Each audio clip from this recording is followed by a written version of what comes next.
Banyaknya Irma Fatimah masak hari ini. Ada asam pedas tetel, ikan masak kicap, ayam panggang, remis dan macam-macam lagi. Begini ulasan Umi Eda dan Betty Rahmat. Asam pedas tetel, kerang rebus, ikan masak kicap, ayam panggang, tempoyak, remis, pucuk paku, ulam-ulam dan juga sambal kuning. Okey, diorang hari ni kita paksa diorang makan di depan ya, di meja makan. Di meja makan. Mantap berapa banyak jenis lah. Dia memang boleh pandai masak lauk banyak-banyak. Mereka dikendaki untuk makan di depan ya hari ni.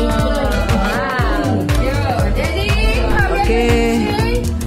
Kalau tak, diorang akan hanya makan di dalam. So hari ni saya paksa mereka makan di luar. Tengok diorang macam beruk. Tengok.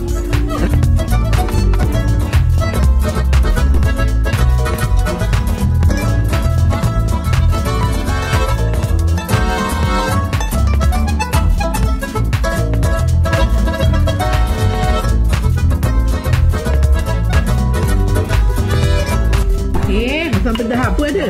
Tetel. Wow. Kukurik di mata kau.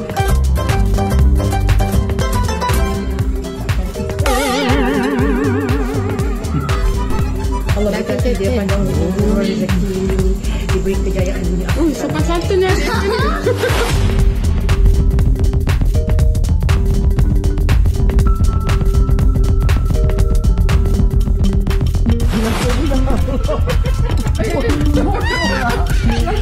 Inilah jenis Sungguh.